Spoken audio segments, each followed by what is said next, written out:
जय श्री श्याम सभी श्याम प्रेमियों को। कैसे हैं आप सभी?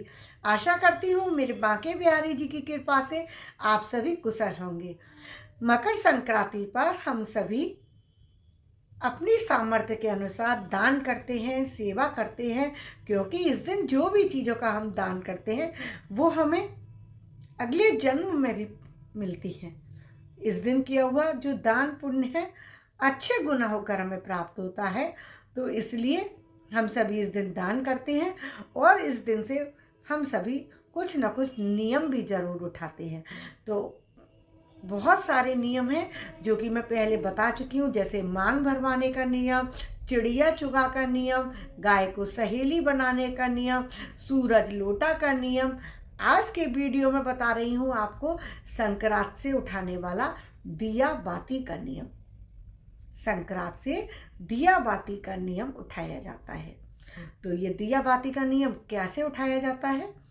संक्रांत से हमें प्रतिदिन एक दिया जलाना होता है। वो दिया आप या तो अपने घर के दरवाजे की दहलीज पर जला सकते हैं। जैसे आपका घर का जो मुख्य दरवाज़ा है उसकी दहलीज पर भी ये दिया जला सकते हैं, या फिर आप तुलसी जी के सामने भी ये दिया जला सकते हैं, या आप अपने घर के मंदिर में नियम बना लीजिए कि एक दिया हमें ये संक्रांत वाला जलाना है प्रतिदिन अलग। तो एक दिए का शाम के समय नियम बनाना है। ये नियम शाम का ही होता है, दिया बाती का नियम। तो प्रतिदिन हम एक दिया जरूर जलाएंगे। अगर बीच में आप बीमार हो जाते हैं या आप पीरियड से हो जाते हैं, कुछ परेशानी आ जाती है, या किसी शादी वगैरह में गए हैं, तब ये नियम आपके जितने छूट गए हैं उतने दिए आपको पूर्ण करने हैं। जैसे आपके 2 दिन छूट गए या 5 दिन छूट गए, उनको आप नोट कर लीजिएगा और फिर जब भी आप उसको शुरू करें उतने दिए फिर आप पूरे कर लीजिएगा। एक भी दिया कम नहीं होना चाहिए। संपूर्ण रूप से इस नियम को किया जाता है। बीच में अगर छोड़ दिया तो फिर इसकी कुछ भी महत्व नहीं रह जाता। तो अब इस प्रकार से हम पूरे वर्ष इसी विधि का पालन करते हुए अगली संक्रांत तक हम दिया जलाएंगे।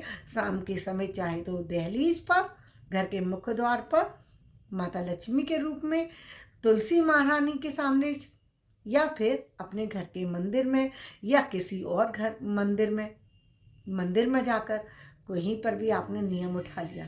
अब इसका उज्जमन कैसे करा जाता है?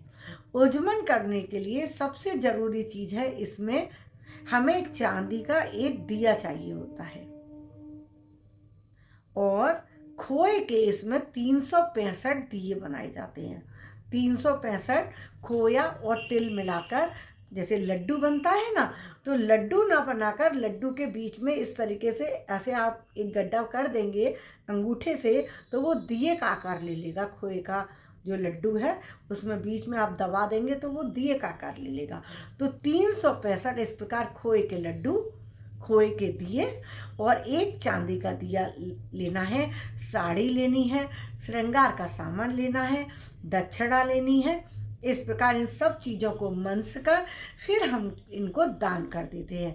तो जो चांदी का दिया है और जो सुहाग का सामान है, साड़ी है ना, ये सारा सामान आप अपनी सास को, ननद को, जेठानी को, किसी को भी दे सकते हैं। और जो लड्डू हैं, आपको ये याद रखना है, जो 365 लड्डू आपने जो मनसे हैं ना, वो आपको नहीं खाने हैं, आपके बच्चों को नहीं खाने हैं, आपके पति को नहीं खाने हैं। आप थोड़े से लड्डू जिनको आपने सुहाग का सामान दिया है उनको दे दीजिए। जैसे 50-51 लड्डू आपने उनको दे दीजिए। बाकी थोड़े थोड़े लड्डू आप अपने आस पड़ोस में बांट सकते हैं, मंदिरों में रख कर आ सकते हैं। तो इस प्रकार से, क्योंकि 365 बहुत होते हैं, तो आप इस प्रकार से कर सकते हैं। या फिर आप एक ही जगह देना चाहते हैं 365 लड्डू, तो आप 365 एक जगह भी दे सकते हैं। या आपकी 2 नंद हैं या 4 नंद हैं, उनमें आप 51-51 इस तरीके से बांट दीजिए। तो इस प्रकार से आपके ये वाला जो उज्जमन है वो हो जाएगा। दक्षिणा जरूर रखिएगा, सुहाग का सामान और साड़ी ये रखना मत भूलिएगा। तो इस प्रकार से हमारा ये दिया बाती का जो नियम है ये पूर्ण हो जाता है। आशा करती हूँ आपको बहुत अच्छे से समझ आ गया होगा। और फिर भी कोई प्रश्न हो तो आप पूछ लीजिएगा कमेंट करके, कोई परेशानी नहीं है, मैं ज़रूर बताऊंगी आपकी कोई भी जो क्वेरी होगी उसका उत्तर। और अगर अभी तक आपने मेरे चैनल को लाइक और सब्सक्राइब नहीं किया है तो प्लीज़ कर दीजिएगा ना, और मेरे चैनल पर इसी प्रकार बने रहिएगा। मैं ऐसे ही अच्छे अच्छे वीडियो नित्य आपके लिए लेकर आती रहती हूँ। अभी के लिए विदा लेती हूँ। राधे राधे।